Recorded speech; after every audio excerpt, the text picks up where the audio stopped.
오늘 말씀은 마태복음 28장 1절에서 10절까지의 말씀, 마태복음 28장 1절에서 10절까지 말씀입니다. 말씀의 제목은 그 부활, 넌센스에서 커먼센스로. 그 부활, 넌센스에서 커먼센스로라고 하는 제목입니다. 사람은 아는 것만으로 삶을 살아가지 않습니다. 다르게 말하면 사람은 모르는 것들 속에서 살아갑니다. 어떤 사건이 넌센스라고 해서 사실이 아니라고 말할 수 없습니다. 또한 커먼센스라고 해서 모두 사실이 아닌 것처럼 말입니다. 신약 성경인 마태, 마가, 누가복음이라고 하는 공간복음과 요한복음, 이 사복음서에는 예수님의 죽으심과 부활을 기록하고 있습니다. 그렇다고 이 네 복음서 동일한 내용이 아니라 서로 약간씩 다르다는 것을 우리는 발견할 수가 있습니다. 예를 들어 오늘 말씀이 있는 마태복음에는 막달라 마리아와 다른 마리아가 예수의 무덤으로 갔다고 이렇게 기록하지만 요한복음에는 막달라 마리아만 등장하라는 것을 볼 수 있습니다.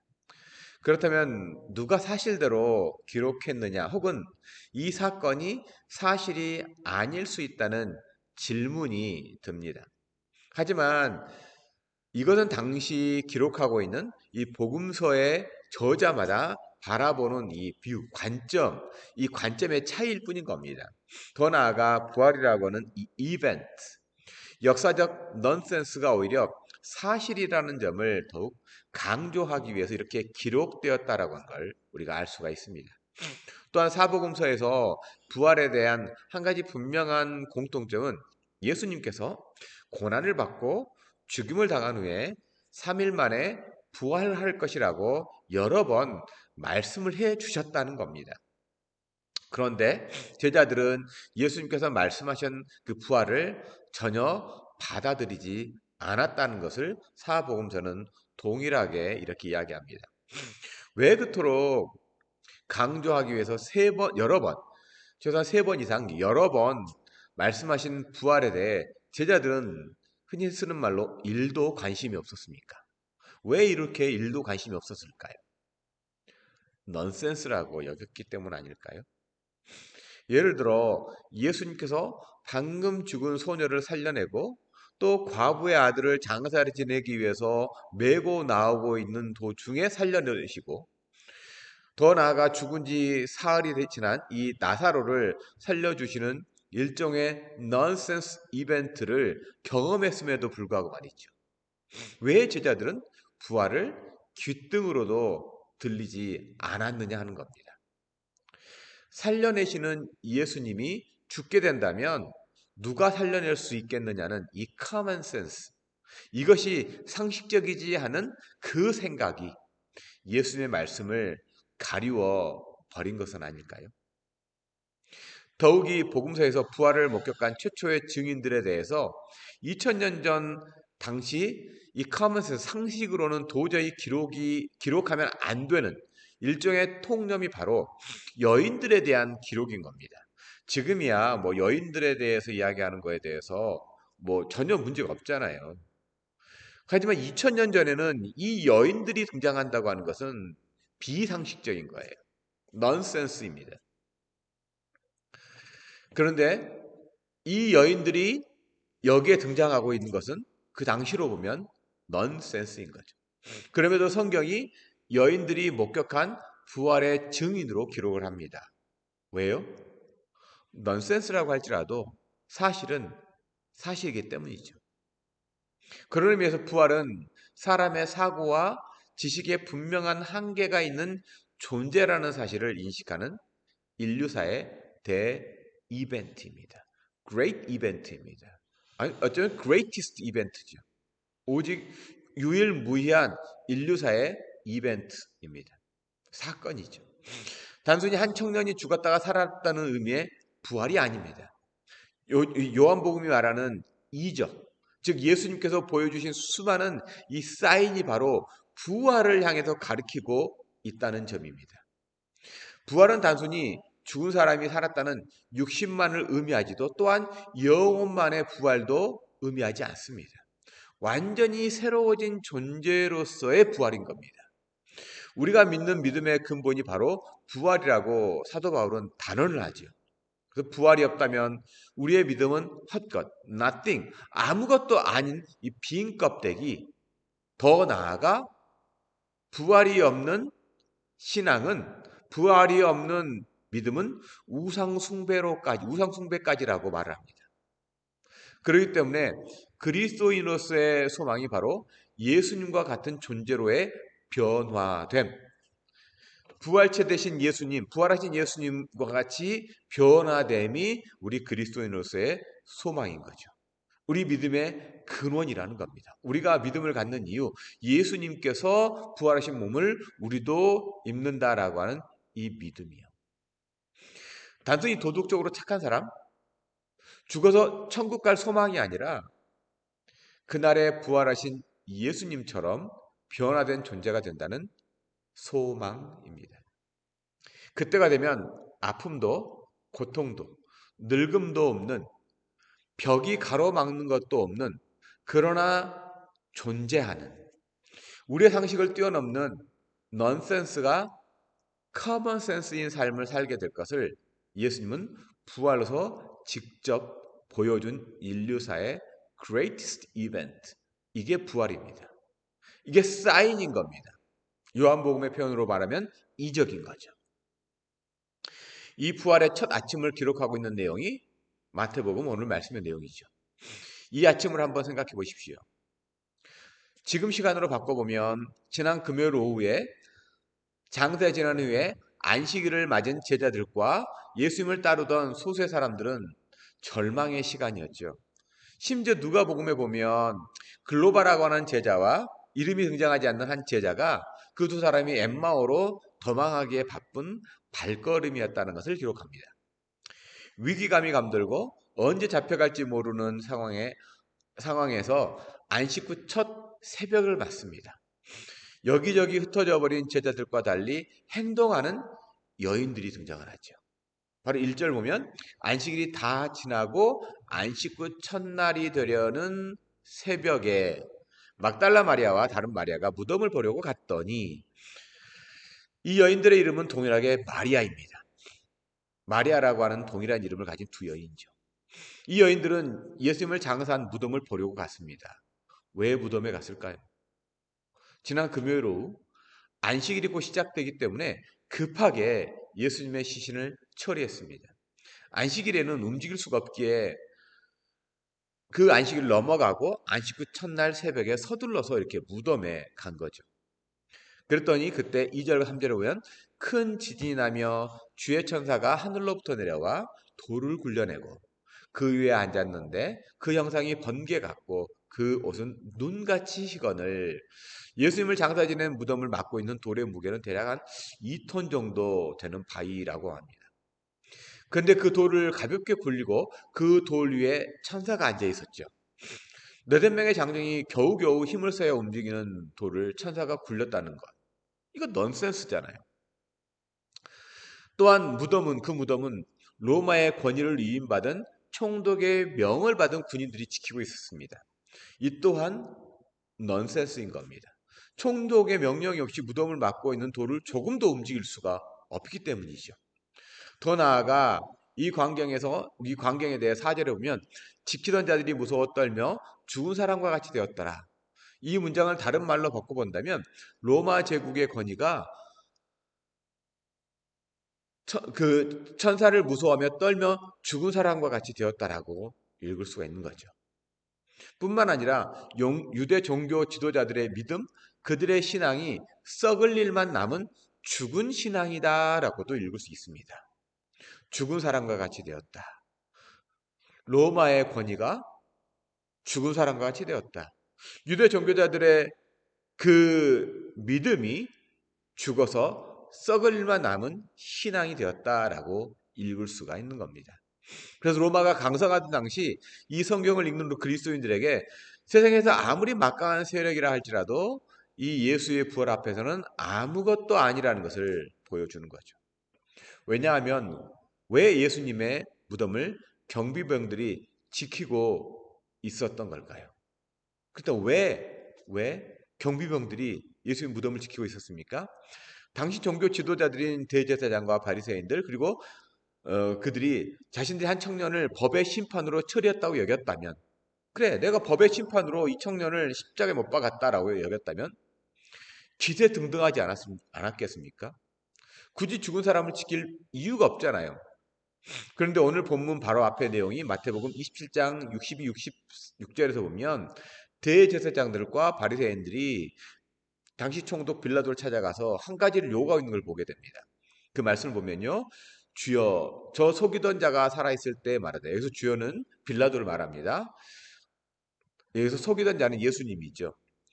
내가 사흘 후에 다시 살아나리라 한 것을 우리가 기억하노니 그러므로 명령하여 그 무덤을 사흘까지 굳게 지키게 하소서. 그의 제자들이 와서 시체를 도둑질하여 가고 백성에게 말하되 그가 죽은 자 가운데서 살아났다 하면 후의 속임이 전보다 더 클까 하나이다. 예수님에 대해서 이들은 속이는 자라고 얘기했던 거죠.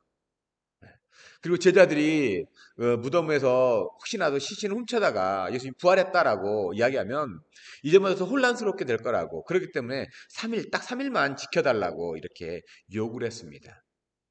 그래서 너희도 경비병이 있으니까 이 빌라도는 굳게 지키라고 이렇게 명령을 해놓은 거예요. 성전 수비대와 같은 그 경비병이 로마 총독의 명령에 따라서 무덤을 지킬 뿐만 아니라 큰 바위로 그 무덤을 막아버렸습니다. 로마 법으로 엄하게 지키고 있는 무덤이 되는 거예요. 그러니까 로마의 법이 거기에 엄하게 실현이 되고 있는 현장이라는 거예요. 이런 상황에서 이미 도망한 제자들이에요. 감히 예수님의 무덤에 얼씬거릴 수도 없습니다. 이렇게 총독과 사내들인 공회가 주도해서 최선을 다해 예수님의 무덤을 굳게 지켰지요. 그럼에도 불구하고 두 마리아가 방문했을 때 무덤의 돌은 천사에 의해 굴려졌습니다. 부활하신 예수님은 무덤에 계시지 않았고 여인들을 만나 주셨습니다. 이미 말씀드린 것처럼 넌센스의 연속 아닙니까? 생물학적으로 이미 죽은 사람이 살아났던 것 자체가 넌센스이죠. 살아난 예수님께서 제일 처음 만난 부류가 여인이라고 하는 당시 문화적, 사회적으로 인정이 안 되는 넌센스입니다. 그럼에도 이것을 기록한 이유는 분명하죠. 사실이기 때문에 그렇습니다. 여러분 이 사실 앞에 어떻게 반응하십니까? 여전히 이것은 넌센스라서 받아들일 수 없다. 혹은 예수의 부활과 내 삶이 무슨 상관이야? I don't care. 무관심입니까? 아니면 예수 부활은 실제라고 인정을 하십니까? 아무리 생각해봐도 우리는 이 세 가지 태도를 취할 수밖에 없는 거죠. 만일 예수의 부활을 인정하신다면 예수님 향해 어떤 태도를 취해야 할까요? 만약에 부활하신 예수님이 그것이 이 넌센스가 사실이라면 여러분은 어떠한 태도를 취해야 할까요? Fearing God. 하나님을 경외하는, 단지 무서워하는 것이 아니라 온 삶을 닮아 존경하는 경외 외에는 무엇이 있겠습니까? 일단 부활하신 예수님은 어디에 계시는 걸까요? 일단 부활하신 우리 주 예수님은 어디에 계십니까? 예수님께서 다시 살리셨던 회당장 야이로의 딸은, 또 나인성 과부의 아들은, 나사로는 다시 살아났죠. 분명한 것은 결국 삶이 끝나고 무덤 가운데 있습니다. 그 무덤이 어디냐고 묻지는 말아 주십시오. 모르기 때문입니다. 그럼 부활하신 예수님은 어디에 계십니까? 우리의 신앙을 고백하는 사도 신조에서처럼 하늘에 오르사 전능하신 하나님의 우편에 앉아 계실까요? 이 의미는요, 예수님이 어디에 계시냐는 의미는 공간적 위치일 수 있죠. 예, 하나님 우편에 앉아 계신다. 이 공간적인 위치일 수 있습니다. 하지만 이것은 예수님의 권위에 대한 표현인 겁니다. 예수님의 권위에 대한 표현이에요. 자, 5절과 6절 볼까요? 천사가 여자들에게 말하여 이르되 너희는 무서워하지 말라. 십자가에 못 박히신 예수를 너희가 찾는 줄을 내가 아노라. 그가 여기에 계시지 않고 그가 말씀하시던 대로 살아나셨느니라. 와서 그가 누우셨던 곳을 보라. 우리는 보통 천사가 돌을 굴려서 예수께서 나오셨을 거라고 생각을 하죠. 왜냐하면 이것이 상식에 맞기 때문 아닙니까? 하지만 잘 보시면 천사가 돌을 굴린 이유는 예수님이 무덤에서 나오시도록 돕기 위한 것이 아니라는 걸 알 수 있습니다. 천사가 돌을 굴리기도 전에 이미 예수님은 무덤 밖에 나와 계셨습니다. 어떻게 나오셨을까요? 이것은 잘 모르겠습니다. 우리에게는 넌센스로 다가오기 때문에 그래서 천사가 돌을 굴려서 나올 수 있도록 했을 거라고 우리는 미리 생각하게 되는 건 아닐까요? 그럼 천사는 왜 돌을 굴려서 무덤을 열어놓은 것일까요? 6절 끝부분에 보면 와서 그가 누우셨던 곳을 보라. 여인들이 무덤에 왔을 때 비어있음을 확인시켜주려고 문을 열어둔 겁니다. 그렇다면 이 비어있는 무덤 앞에 선 사람들은 두 여인뿐입니까? 경비병들도 있었죠. 즉 비어있는 무덤 앞에 선 두 부류의 사람이 있는 거예요. 그것을 지키던 경비병들은 비어있는 무덤 앞에서 아까 말씀 읽었던 것처럼 4절 지키던 자들이 그를 무서워하여 떨며 죽은 사람과 같이 되었더라. 예. 그다음에 여기에 경비병만 무서워 떨고 서 있었습니까? 비어있는 무덤을 본 여인들도 무서워 떨며 죽은 사람처럼 되어 있었습니다. 근데 천사가 누구에게 두려워 말라고 말합니까? 여인들에게요. 죽은 예수를 보러 온 여인들에게 무서워하지 말라고 하는 이 말은 위로가 되는 거예요. 경비병들에게는 위로가 안 돼요. 그 말이. 예. 자신들은 눈을 똑바로 뜨고 지키고 서 있었는데 어느 순간에 무덤 문이 열리고 그 안에는 예수님이 계시지 않아요. 이것처럼 황당스러운 일이 없죠. 자신들이 지켜야 할 자기신들이 지켜야 할 그 책임을 예, 자신들이 최선을 다해 노력했음에도 불구하고 자신들의 역량으로 사람의 한계로는 도저히 지킬 수가 없는 상황이었기 때문입니다. 그래서 무서워하지 말라는 것은 이들에게는 전혀 위로 말이 되지 않습니다. 이 여인들에게는 위로의 말이 되죠. 빈 무덤. 그걸 보면서 그러면서 예수님이 어디에 계신다고 천사가 전해줍니까? 예수님께서 이미 말씀하신 대로 살아나셨을 뿐만 아니라 7절에 보면 또 빨리 가서 그의 제자들에게 이르되 죽은 자 가운데서 살아나셨고 너희보다 먼저 갈릴리로 가시나니 거기서 너희가 배우리라 하라. 보라 내가 너희에게 일렀느니라 하거늘. 예. 예수님은 지금 어디에 계실까요? 갈릴리로 가시나니. 갈릴리라고 하는 장소도 되지만 보다 더 중요한 것은요. 이미 말씀하신 대로예요. 예수님은 이미 제자들에게 고난을 당하고 죽임 당한 후에 사흘 후에 부활하실 것을 이미 몇 번 말씀하셨다는 거죠. 이 말씀을 귓등으로도 듣지는 않았다는 거예요. 왜냐하면 넌센스기 때문이죠. 예수님의 신적 능력을 목격한 제자들에게 예수님의 고난과 죽음, 거기에 부활은 일어날 수도 없는 넌센스라고 여기지 않았을까요? 사람도 대통령에 당선되면 모든 것이 다 자기 것인 양 행동하면서 앞으로 어떤 처량한 힘세로 전락할지 생각하기도 싫을 텐데 제자들은 더했으면 더했지 고난과 죽음 그리고 부활 일명 이 아웃 오브 안중 예수님 말씀에 일도 생각하기 싫은 주제였어요. 자신들 앞에는 오직 이 신적 능력을 경험하고 영광스러운 앞날 정말 탄탄대로가 쭉 펼쳐질 앞날만을 생각하고 있었지 고난을 받고 십자가에서 죽고 부활한다? 이거는 일도 관심이 없었던 겁니다. 생각하기 싫은 주제였어요. 그래서 예수님의 부활은요 어느 날 갑자기 일어난 넌센스가 아니라요 예수가 이미 일어날 일, 즉 커먼센스 아주 상식적인 일이었어요. 예수님 앞에서는. 근데 제자들에게는 넌센스였던 거죠. 우리 사람에게 있어서 자신의 느낌이나 지식이나 판단이나 상식이 세상을 이루는 전부가 아니라 하나님의 말씀이 세상을 이루는 전부라는 인식, 즉 믿음을 성경은 계속해서 증명해 보여주는 겁니다. 하지만 최소 지난 2000년의 인류사 안에서 사람은 어떤 태도와 행동을 취했습니까? 어떤 행동과 태도를 취하고 있었습니까? 하나님의 말씀보다 사람이 경험한 생각, 사람의 상식, 사람의 지식이 세상을 만들어 간다고 하는 휴머니즘, 인간 중심이었던 거죠. 중세 암흑 시대라고 말합니다. 신의 시대라고 말하지만 신이 다스리는 시대라고 말하지만 솔직히 사람의 욕망을 따라 신의 이름을 빌려 사람이 경험한 생각, 사람의 상식, 사람의 지식이 지배하던 시대였을 뿐인 겁니다. 그래서 인류사에서 중요한 결정을 내릴 때도 신의 이름을 빌어서 사용할 뿐이지 결국에는 인간 중심의 태도 아닙니까? 뿐만 아니라 내 삶, 작게는 내 가정에서의 중요한 결정을 내릴 때도 내가 경험한 혹은 내가 아는 한에서 결정을 하는 거죠. 이것이 무덤 안에만 머물러 있는 믿음이 아닐까요? 네, 빈 무덤을 경험하는 것 정말 중요합니다. 그렇다고 성경은 이 빈 무덤에만 머물러 있으라고 하지 않는다는 거예요. 빈 무덤까지가 어쩌면 상식일 수 있죠. 예수님께 떠났다라고 말하면 그것 도저히 이해가 되지 않지만 그래도 빈 무덤. 그것이 예수님께서 부활하신 빈 무덤이라고 할지라도 말이죠. 거기는 예수님이 더 이상 계시지 않기 때문에 우리가 거기에다가 믿음의 뭐 이렇게 근원으로 믿음의 뿌리를 내릴 어떠한 이유도 없는 겁니다.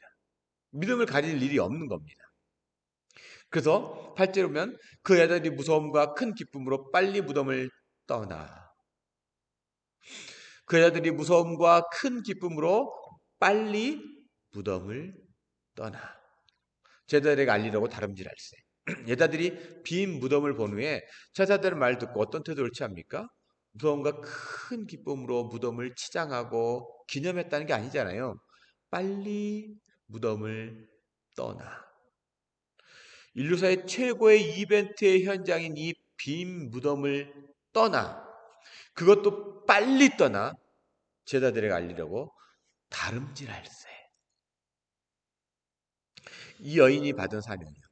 제자들에게 예수님께서 부활하셨다는, 그리고 갈리로 먼저 가셨다는 메시지를 전해야 할 그 사명 앞에 망설이거나 내가 지금 헛것을 보고 들은 것은 아닌가는 의심이 아니라 지체하지 않고 현장을 떠났다는 겁니다.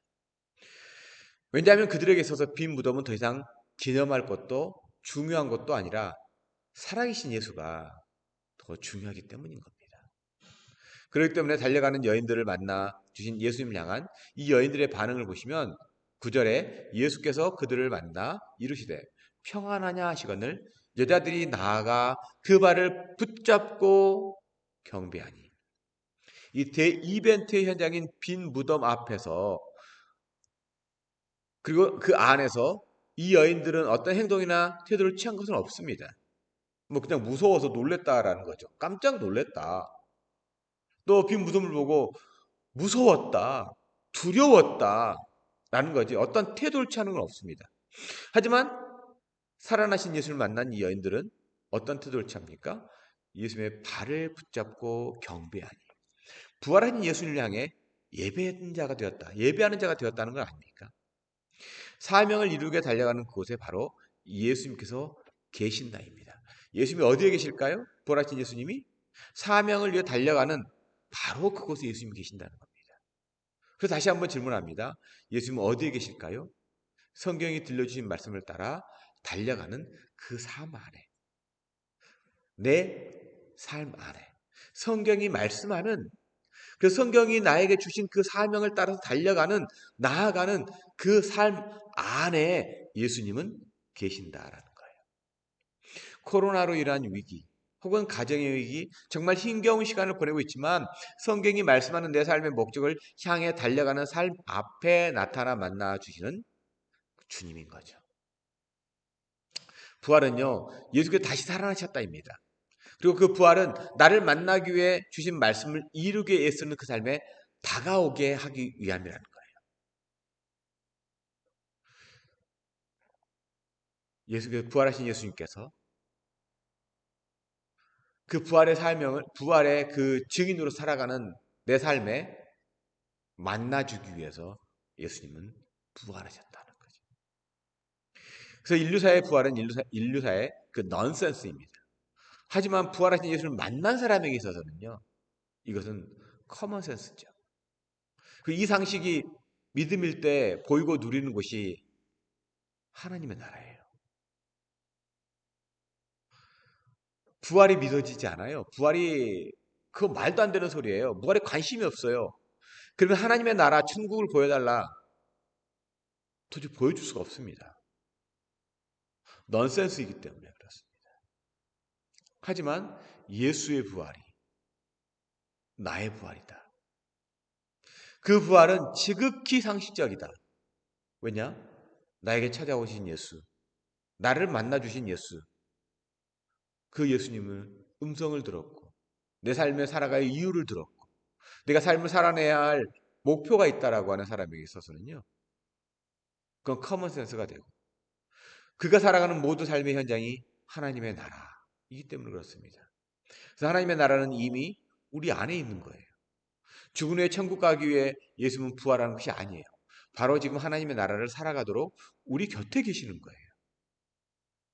이게 부활의 의미입니다. 부활하신 예수님을 믿는 성도 여러분, 나중에 천국 가기 위해서 이 땅을 내가 참 착하게 살아야지, 윤리적으로 살아야지, 도덕적으로 살아야지, 남들에게 지탄받는 삶을 살아야지, 살지 않아야지. 그러기 위해서 나는 예수의 부활을 믿는다가 아니에요. 예수의 부활이 있기에 내가 삶을 살아내야 할 이유가 있는 거예요. 비록 그 삶이 많은 사람들에게 욕을 먹을 수가 있죠. 참 쟤처럼 비상식적이다 라는 말을 들을 수도 있습니다. 하지만 믿는 사람에게 있어서는 상식이고 그것이 이 땅을 살아가는 목표가 될 수 있습니다. 그러기 위하여 우리 주님은 부활하셨고 만나 주셨기 때문입니다. 그걸 기념하기 위해 우리는 매주일 예수의 부활을 기념하며 두 마리아가 예수님의 발을 붙잡고 엎드렸던 것처럼 예배하는 거 아닙니까? 그 부활주일은 1년에 한 번 있는 주일이 아니에요. 매주 있는 것도 아니죠. 우리 삶 가운데 늘 솟구쳐 오르는 그 삶이 바로 부활. 그 부활의 신앙, 부활의 신앙으로 살아가는 삶 아니겠습니까? 단지 그것을 기념하고 단지 그걸 한 날을 정해서 우리가 더욱 예수의 부활을 깊이 묵상하기 위해서 오늘 부활 주일로 정해서 기념하는 것뿐입니다. 오늘 하루가 특별한 날이 아니죠. 우리는 매 순간이 특별한 날입니다. 우리의 매 순간은 넌센스에서 커먼 센스로 변화되는 이 놀라운 변화의 삶입니다. 이것이 그리스도인의 삶이고 이것이 성도의 신앙의 여정 아닙니까? 이 익사이팅한 신앙의 여정으로 부활하신 예수님과 동행하는 저 여러분 되기를 주님의 이름으로 간절히 축복하고 바랍니다.